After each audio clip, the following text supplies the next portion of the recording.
Recording started. Recording in progress. Okay, hello everyone. Hello.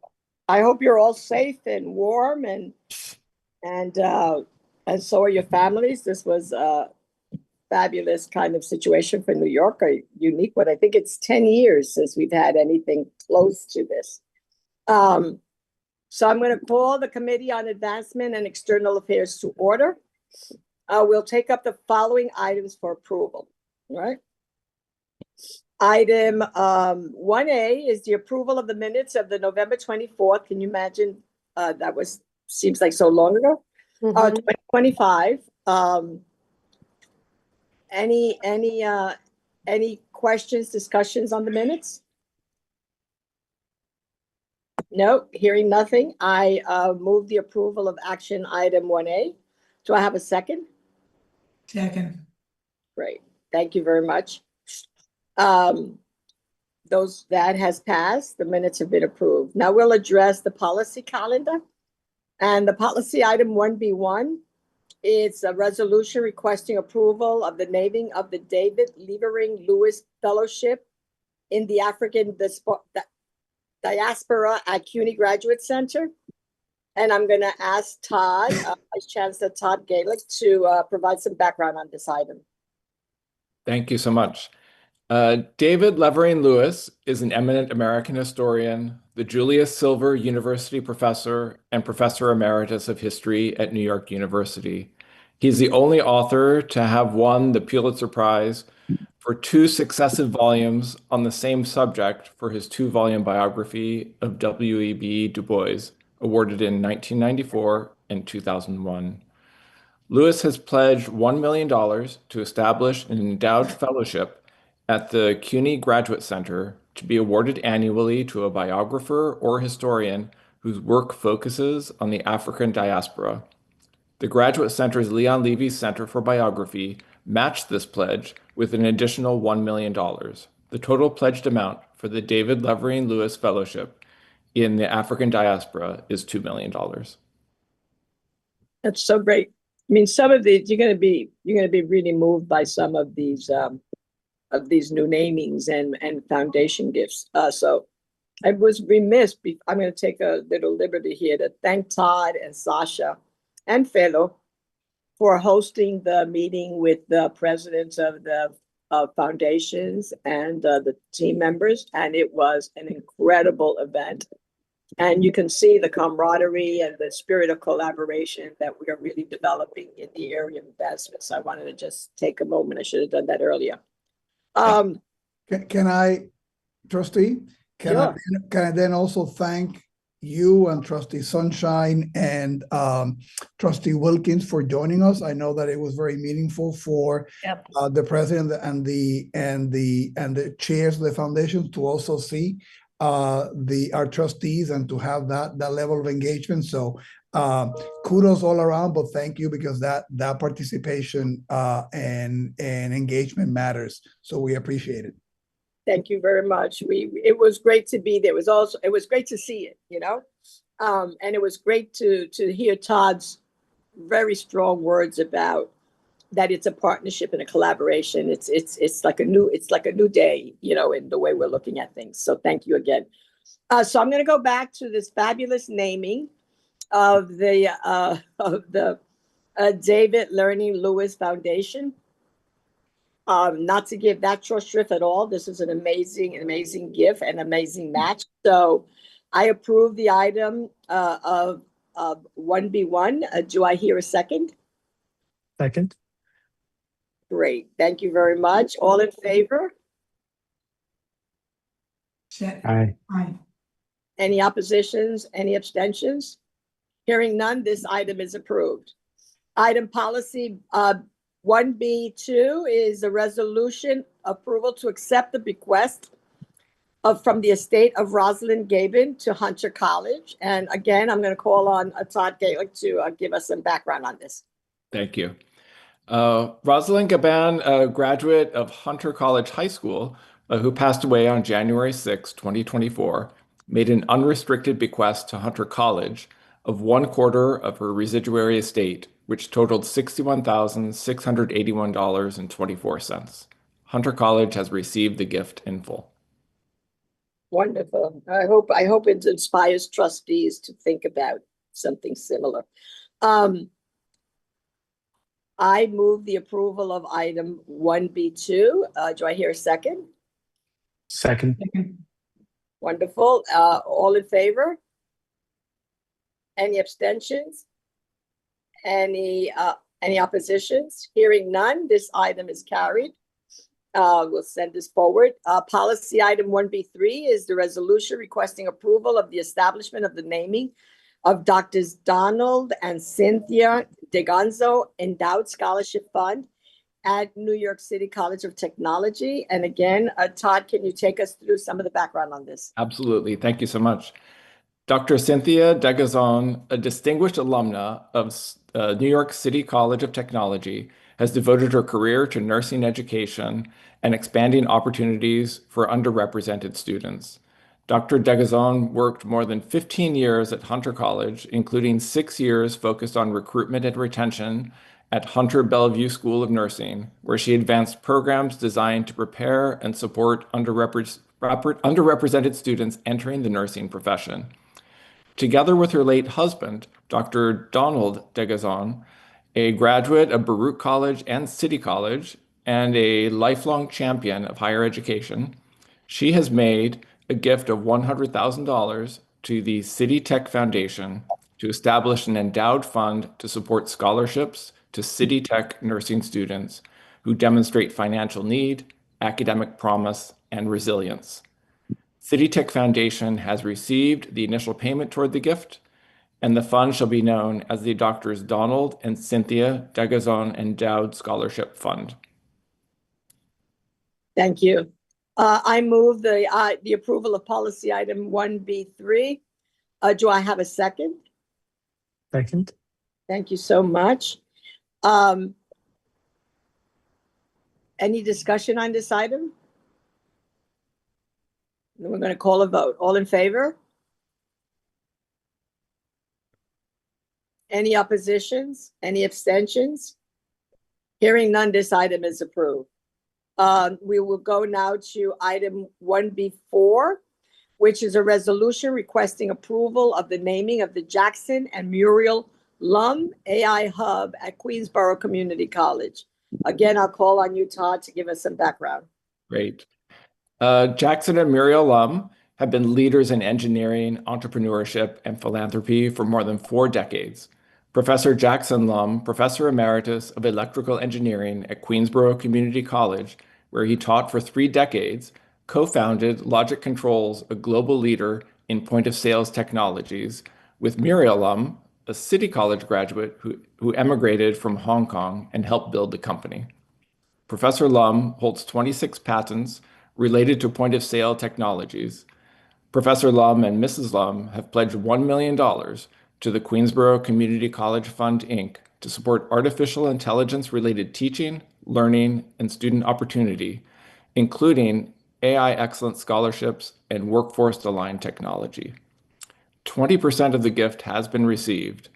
In recognition for their gift, labs T18, T18A, and T19, located in the lobby of the Engineering Technology Department, shall be known as the Jackson and Muriel Lum AI Hub. And I should note that President Mangino is here as well. I had a chance to visit she and the college just the other week and was able to see, and they talked about how important the Lums have been to the college and have really been great philanthropists and supporters of the college overall. Wonderful. Congratulations. I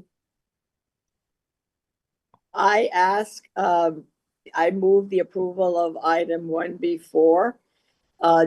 Do I have a second? Second. Thank you. Any discussion? Okay, hearing none, we're going to call for a vote. All in favor? I'm sorry, you going to say something, Jane? Okay. All in favor? Right. Any oppositions? Any abstentions? Hearing none, this item is approved and be moved forward. And now I'm going to call on, again, on Todd, so you can give us an update on CUNY Tuesday and some other work in the advancement area. And then we will talk about some of the systems work that we still want to complete that we started 2 years ago and want to make sure that we follow through this year. Todd, turn it over to you again. Thank you. And I'm going to be sharing the screen. So if you give me just a second, I'll pull that up. Let's see. You able to see the screen? Yes. Yeah. Well, thank you so much for the opportunity. I know CUNY Tuesday has been a really big centralized fundraising event that really crosses all of our campuses for a number of years now.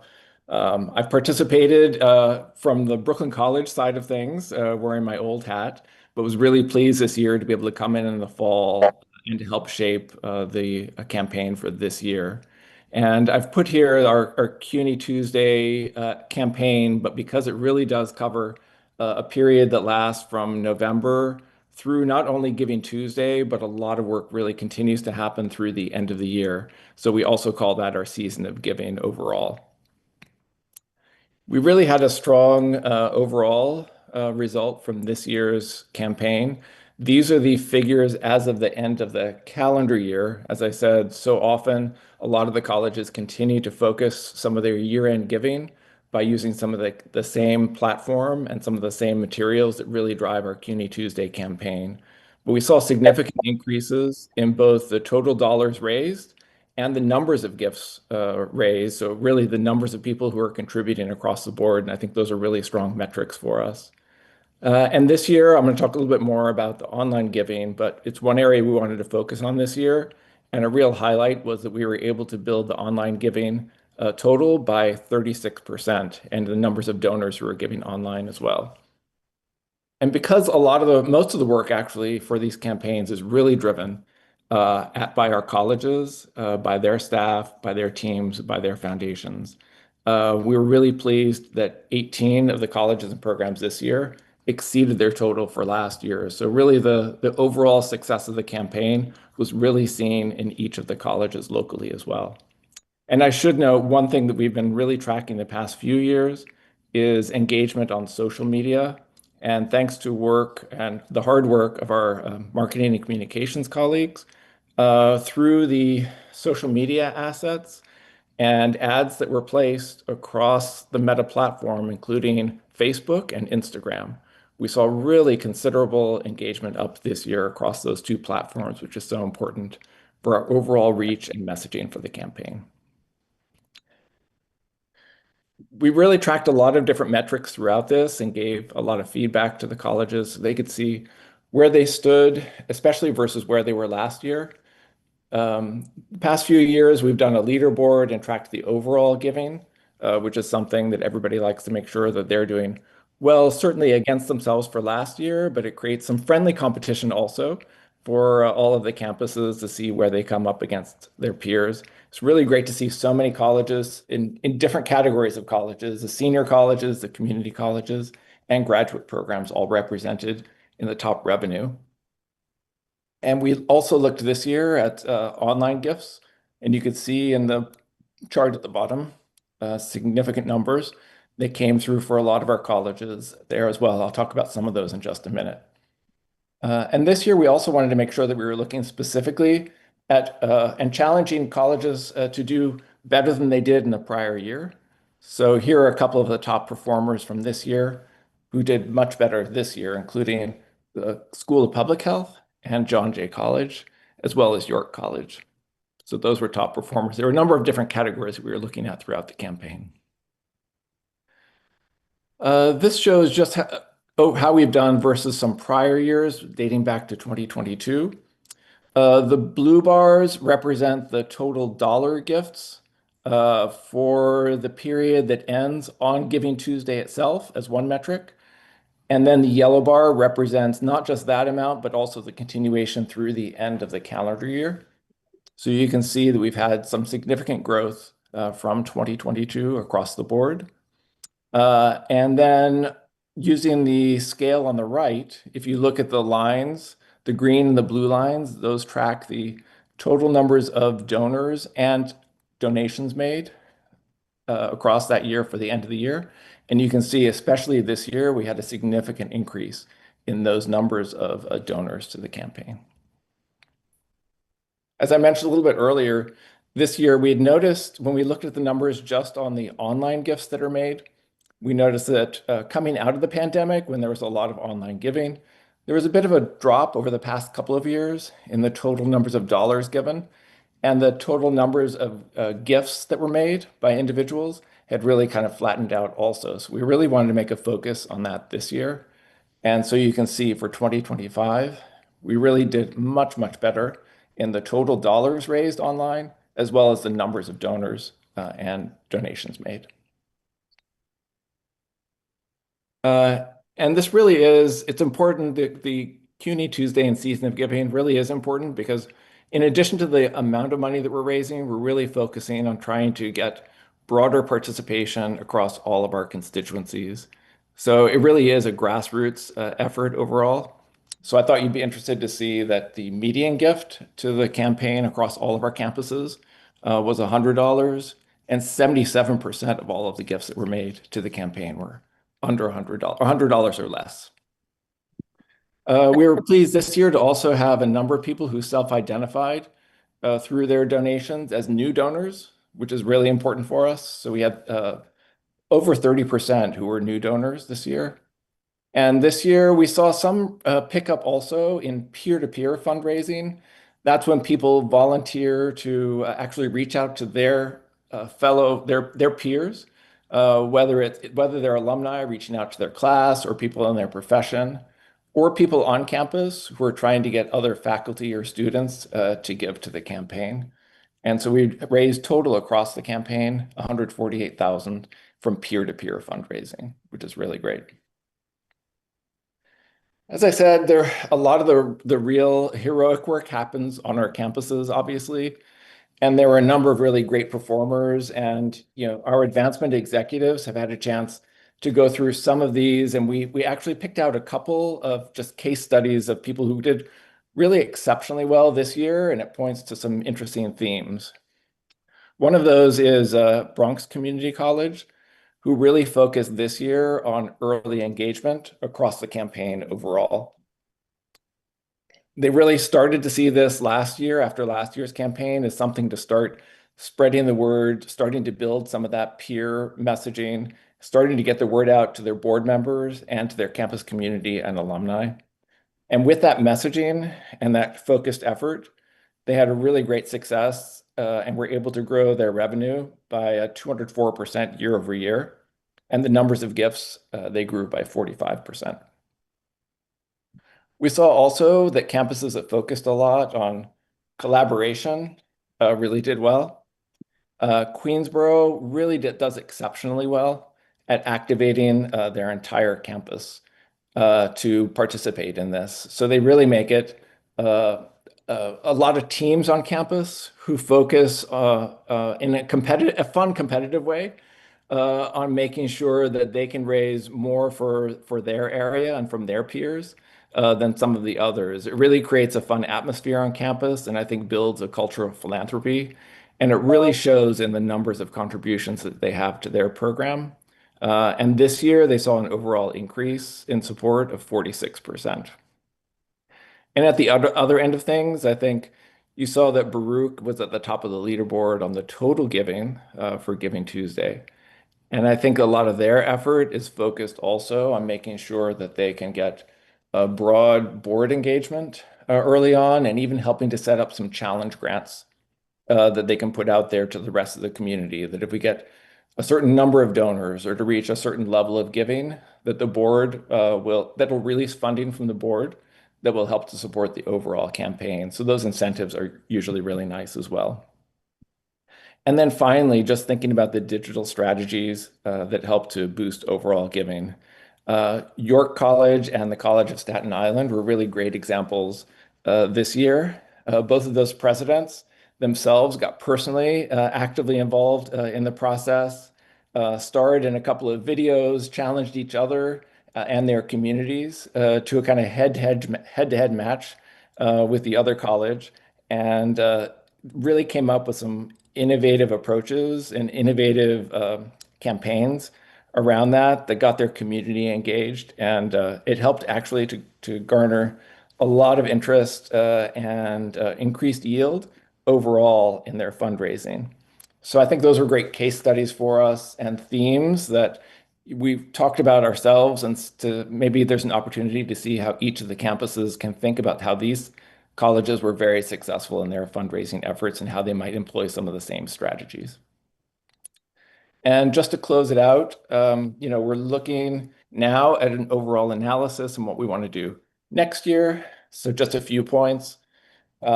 This year, because of some of the transitions in our University Advancement Office, some of our infrastructure was set up a little bit later than normal. So we want to make sure that we're getting an early launch on some of that campaign infrastructure. And I think even encouraging more of the colleges to follow the Bronx model and to be thinking about how they can start their messaging earlier and to start building some of the constituencies who are going to help them achieve some of that peer fundraising. On the communications and marketing front, I think we find a lot of responsiveness, especially from some of the donor-centric messaging and video, and I think just creating more of those opportunities and encouraging our campuses to do more of the same. I think that would be very helpful. And then finally, as I mentioned earlier, there's some real promising things in areas like the peer-to-peer fundraising and how leadership can get involved in the campaign at each of the campuses. And I think really having a focused effort next year to see where we can all do a little bit better on all of those fronts, I think will yield really positive results for us. So overall, I think we were very excited with all of the successes for the campaign, all of the numbers and stories, even below the overall fundraising amounts that were raised that really point in a good direction for where some of our campuses are headed and where we can really focus together on building better systems that are going to help us to fundraise in the longer term. So with that, I'll turn this off and open it up to any questions you might have. Any questions for Todd? I had a question. Sure. My question was, in the slides you mentioned 18 colleges and programs exceeded their 2024 CUNY Tuesday. I don't know if you have the data with you, but do you know which colleges were they? Oh, well, it was the vast majority. I think that there were some that were kind of level and on par.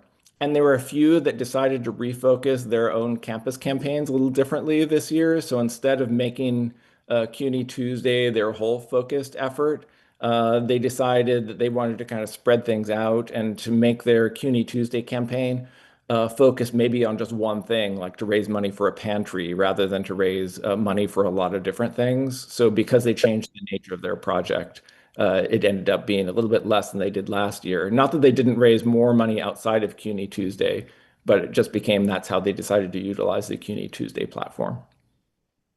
Awesome. Thank you so much. Sure. Wonderful. Thank you. Any other questions for Vice Chancellor? Thank you. All right, hearing none, we're going to have our Senior Vice Chancellor, Sasha, give us a report on the state executive budget and the impact on CUNY. Sasha, you wanna? Thank you. Yeah, just thank you, Chair. Just going to take a few minutes on some government affairs updates on the state side, also on the city side and the federal side. First, on the state side, as I'm sure a lot of you on this Zoom know, the governor held her State of the State address on January 13th. And then she outlined her budget, executive budget, on January 20th.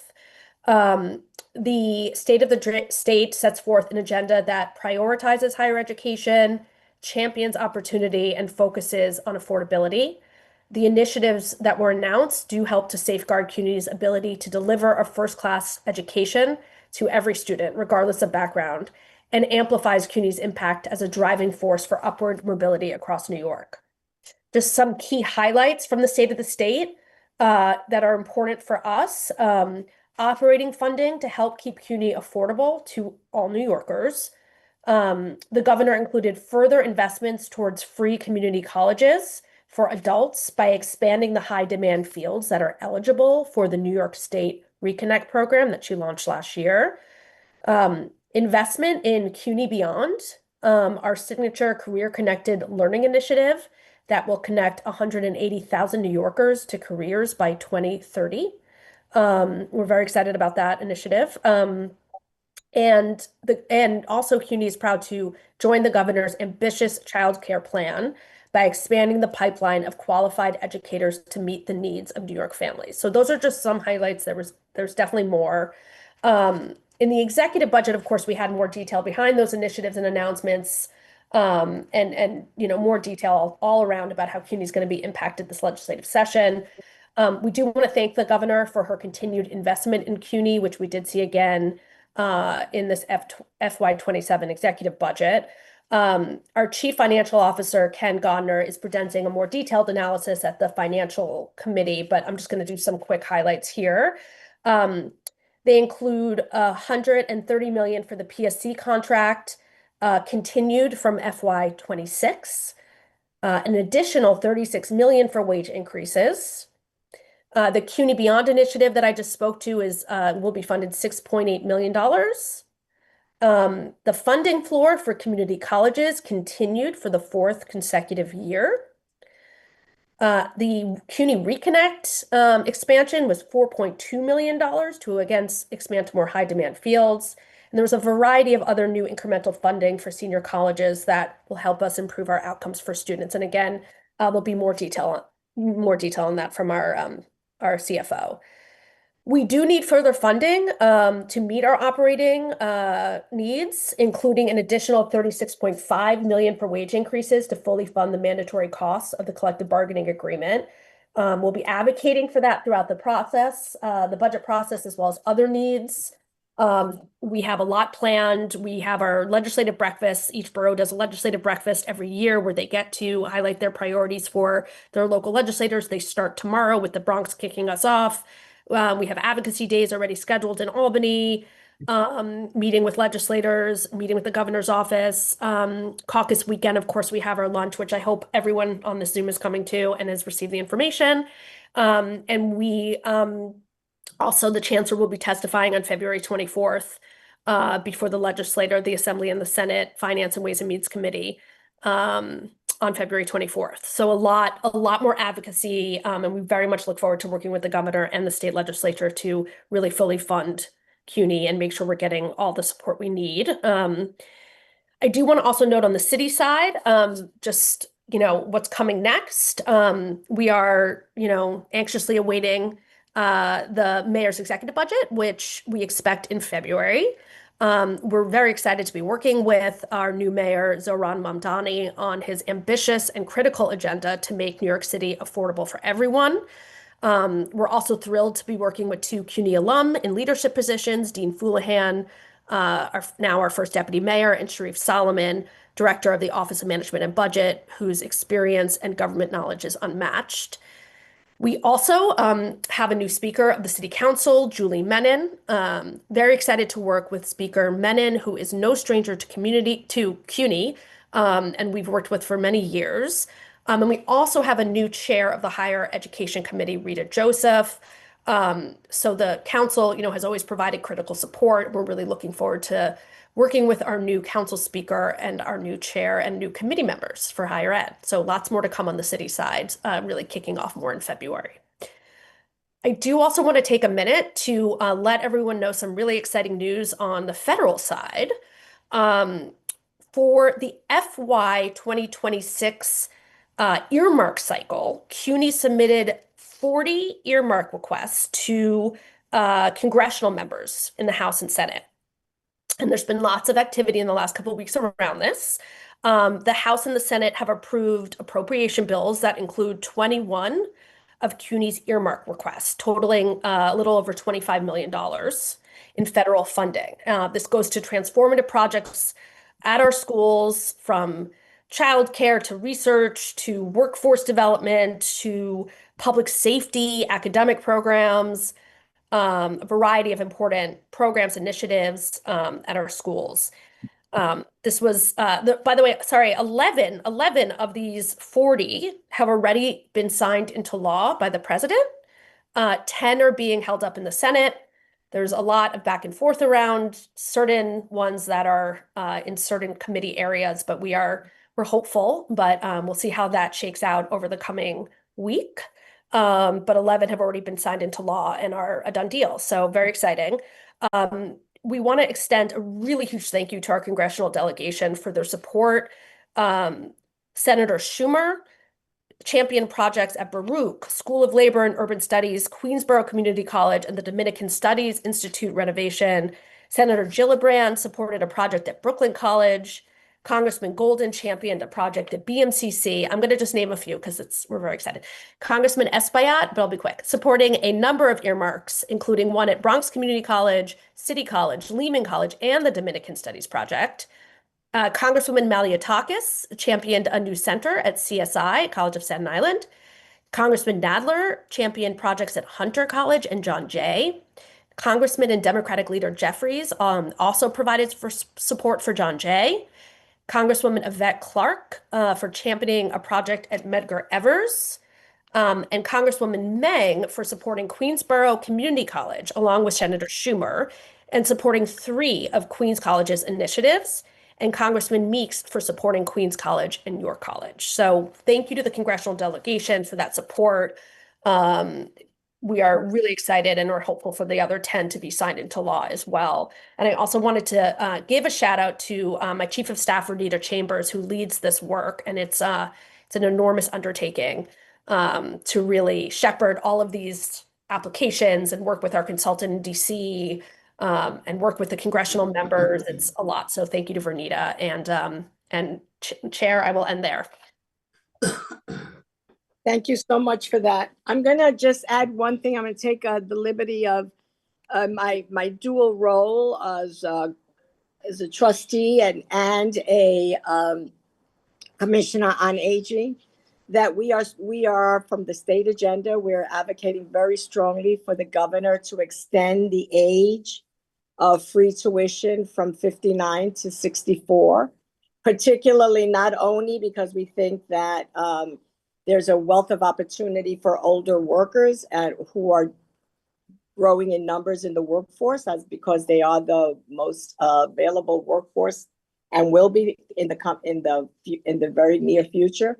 But mostly because some of the state benefits and the federal benefits now have work requirements that go up to the age of 64. So we need to increase the opportunities for those people to get advance their opportunities for employment. And we think that obviously we know that CUNY is the best way to increase your opportunities for employment and economic security. So I just want you to know that we are doing that on our end. And I would hope that CUNY could embrace that. It would not do anything to undermine or diminish the role now. It would just enhance CUNY's older population. So I wanted to put that, in both of you. All right. Thank you. Thank you for that. Yeah. So, and it is part of the state agenda that we submitted to the mayor also. Great. So more to come on that. Hearing no other items or any other discussions. Are there any discussions? No? Thank you for the update, Sasha. Hearing no other items or any other discussions, we will call this meeting adjourned. Do I have a second? Second. You got it. Now to finance. Bye, everyone. Thank